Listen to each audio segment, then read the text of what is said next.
요한복음 7장과 8장은 유대인의 초막절 때 예수님께서 가르치셨던 내용들을 기록하고 있는데요. 특별히 자신의 정체성 두 가지에 관해서 강조해서 가르치셨습니다. 하나는 예수님이 영원히 목마르지 않는 생수이심과 다른 하나는 세상의 빛 혹은 생명의 빛이시라는 것입니다.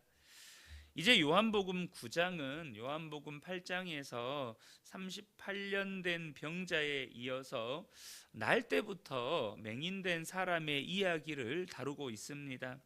1절을 보면 예수께서 길을 가실 때에 날 때부터 맹인된 사람을 보신지라 라고 말씀하고 있습니다. 요한은 맹인이 그저 맹인이다 라고 표현하지 않고 날 때부터 맹인된 사람이었다라고 강조합니다. 그러니까 지금 이 맹인에 대해서 날 때부터라는 수식어가 붙어 있어요. 이 날 때부터라는 말은 단순히 그가 태어난 인생의 첫 순간만이 아니고 이 날 때부터라는 단어 자체가 인류의 첫 시작으로 우리를 데려간다는 것입니다. 그러니까 이 요한복음 9장은 창세기 1장과 밀접한 연관이 있습니다.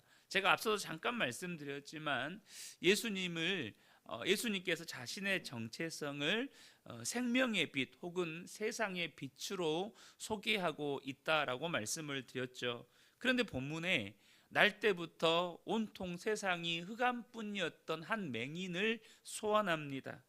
다시 말하면 그의 상태가 마치 창조전 흑암이 가득했던 세상과 이렇게 연상이 된다는 것입니다. 동시에 하나님을 떠나 어둠 아래 있는 인생들의 모습이자 빛이신 예수님을 거부한 유대인들의 영적인 실상을 나타내기도 한다는 것입니다. 사람을 처음 창조하실 때 흙으로 빚어서 사람을 만드신 것처럼 예수님은 땅에 침을 뱉고 진흙을 이겨서 이 맹인의 눈에 바르는 방법으로 이 맹인의 눈을 뜨게 하십니다. 이것은 단순히 예수님의 행동에는 의미가 있어요. 예수님께서 이유 없이 우리 그냥 오늘날의 그런 의학적인 소견, 위생적인 소견으로 보면 얼마나 더러워요. 그런데 예수님의 행동 하나에는 의미가 있다는 거예요. 무슨 말이냐? 아까 말씀드렸던 것처럼 사람을 하나님께서 처음 인간을 창조하실 때 흙을 빚어서 사람을 창조하시잖아요. 근데 예수님께서 인간을 창조하셨던 소재였던 그 흙에다 침을 뱉어서 이걸 짓이겨서 눈에 바르는 이 행동을 통해서 맹인의 눈을 뜨게 하셔요. 이 말은 단순히 맹인의 눈을 치료하는 것을 넘어서 이 맹인을 새로운 피조물로 빚으시는 이 창조 의지를 보여주시는 것이었다는 것입니다. 고린도 후서 5장 17절 보면 그런즉 누구든지 그리스도 안에 있으면 새로운 피조물이라 이전 것은 지나갔으니 보라 새 것이 되었도다. 그러니까 단순히 이 맹인은 눈만 뜨는 것으로 그치는 것이 아니라 이제 새로운 피조물로서 살아가게 될 것을 암시하고 있는 것입니다.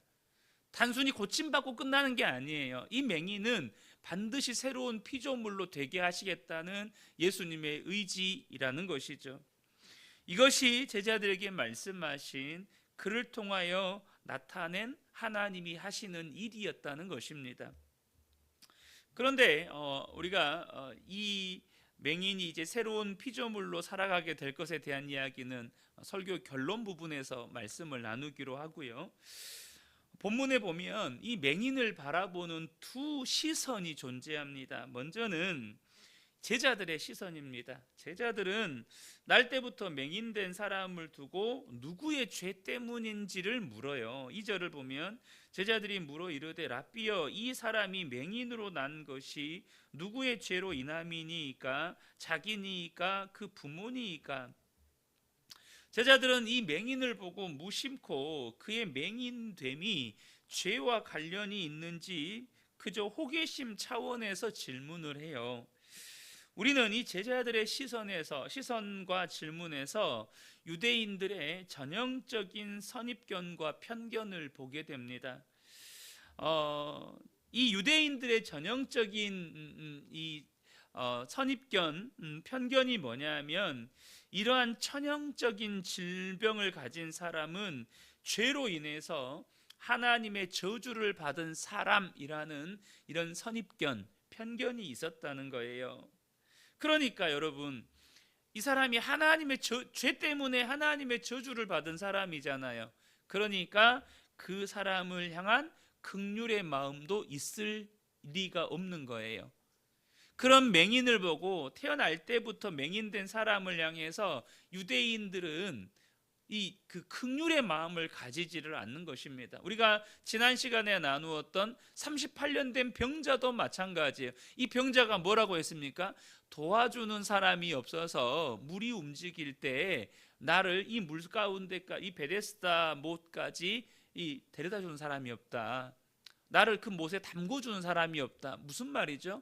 유대인들 가운데 그런 천형적인 질병을 가진 사람을 향한 긍휼의 마음이 없었다는 거예요.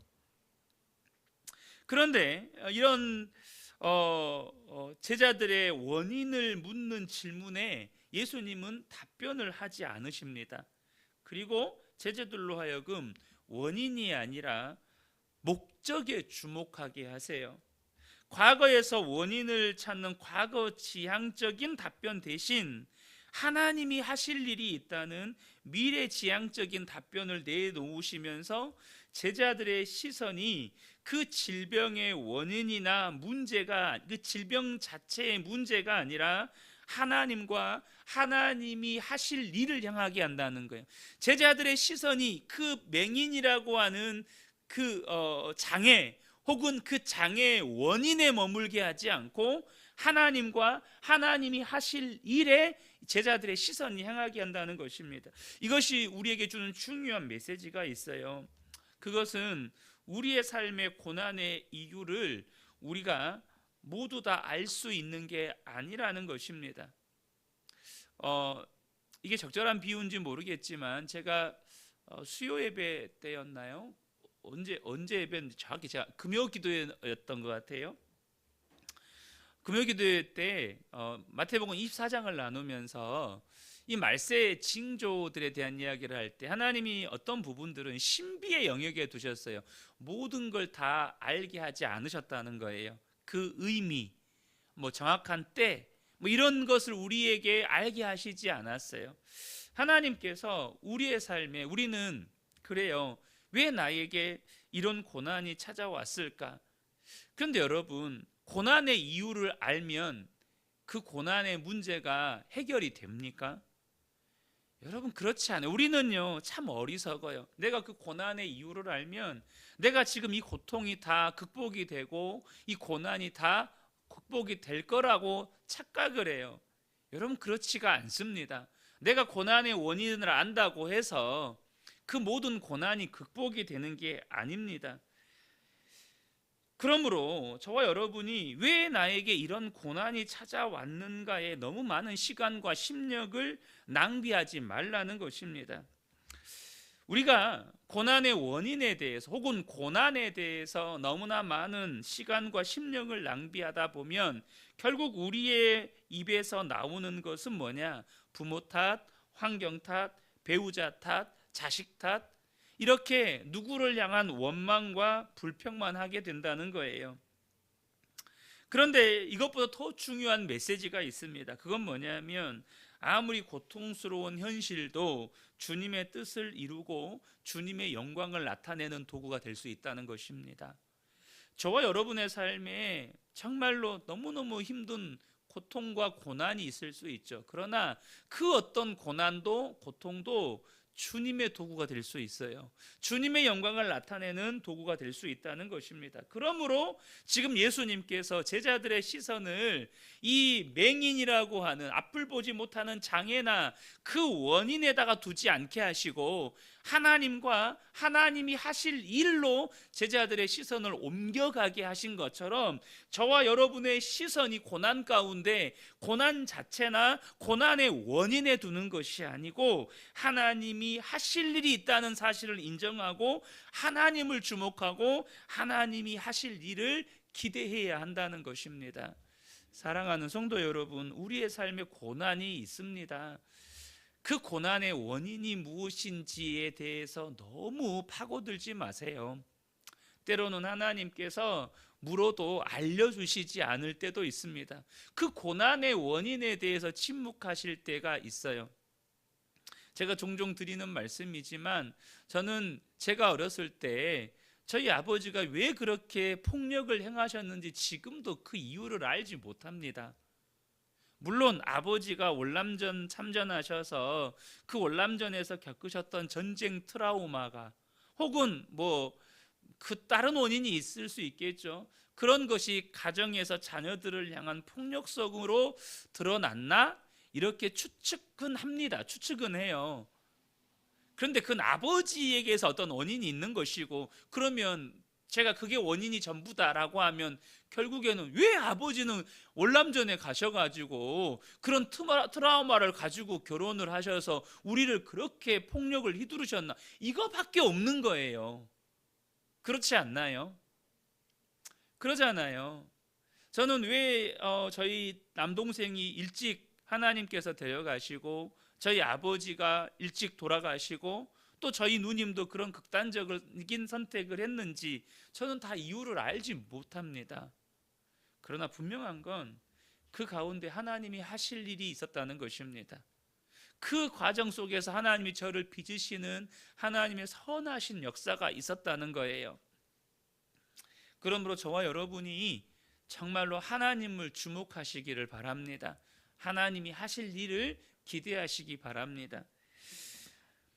예수님은요, 자신이 계속해서 아버지 하늘로부터 보냄을 받았다라는 이야기를 강조하셨습니다. 그리고 자신이 보냄받은 자로서 보내신 분의 일을 하십니다. 그래서 예수님의 행적은 세상의 빛과 생명을 가져오는 이 보내신 분의 뜻을 이루는 행보를 보이셨어요. 그런데 오늘 본문에 아까 예수님께서 이 맹인을 고치실 때 침을 뱉어서 흙을 짓이겨서 이 맹인의 눈에 바르시고 이제 맹인을 어디로 보내십니까? 실로암 못으로 보내셨습니다. 근데 이 실로암이 무슨 뜻이죠? 7절을 보겠습니다. 이르시되 실로암 못에 가서 씻으라 하시니 실로암은 번역하면 보냄을 받았다는 뜻이라. 지금 이 맹인이 어떤 존재가 되었다, 새로운 피조물이 되었다는 건 어떤 존재가 되었다는 것입니까?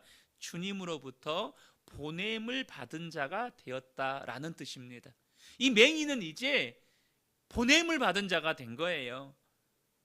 예수님에 의해 새로운 피조물로 빚어졌다는 말은 보냄받은 자가 되었다는 것입니다. 다시 말하면 이제 그는 세상 속에 보냄을 받아서 예수님을 증언하는 자로 살게 될 것을 예고하는 것입니다. 이제야 예수님이 말씀하신 이 사람을 통해서 하나님이 하실 일이 무엇인지가 명확하게 드러나는 것입니다. 단순히 그가 앞을 보지 못했던 맹인이었는데 눈을 뜨게 되는 것이 하나님이 하실 일의 전부가 아니었다는 거예요. 그를 통해서 하나님이 하실 일이라고 하는 건 뭐냐면 그가 이제는 하나님의 치유의 기적을 경험한 사람으로 끝나는 것이 아니라 새로운 피조물이 되어서 예수님이 세상의 빛이시라는 것을 증언하는 삶을 사는 그런 새로운 피조물이 될 거라는 것이었습니다. 그의 존재가 예수가 세상의 빛이라는 증거가 될 거예요. 앞으로 그는 당국에 의해서 유대 종교 지도자들에 의해서 굉장한 압박을 받겠지만 이에 굴하지 않고 예수님이 세상의 빛이시라는 것을 당당하게 증언하고 살아갈 거예요. 여러분 대비되지 않나요? 그는 나면서 지금까지 앞을 보지 못하는 맹인이었습니다. 그러나 예수 그리스도에 의해서 앞을 보지 못하는 그 장애에도 해결되었을 뿐만 아니라 단순히 육체적인 암흑이 아니라 영적으로 암흑 속에 살다가 빛이신 예수님을 만나서 이제는 그는 빛 가운데 살아갑니다. 그런데 반면에 여전히 빛이신 예수님을 만나지 못하고 빛이신 예수님을 거부했던 수많은 유대인들과 이 종교 지도자들은 어떻게 살아갑니까? 여전히 어둠 속에 살아가는 거예요. 어둠 가운데 있었던 맹인은 이제 빛 속에서 살아가고, 빛 가운데 살아가는 사람들은 여전히 영적인 어둠 가운데 살아가는 것입니다. 사랑하는 성도 여러분, 빛이신 예수님을 만나야 사람은 빛 가운데 살아가게 되고 여러분 새로운 피조물로 살아가게 되는 것입니다. 이 새벽에 함께 예배한 우리 모든 성도님들이 빛이신 예수님을 날마다 바라보고 빛 가운데 걸어가는 저와 여러분 되시기를 예수님의 이름으로 축복합니다.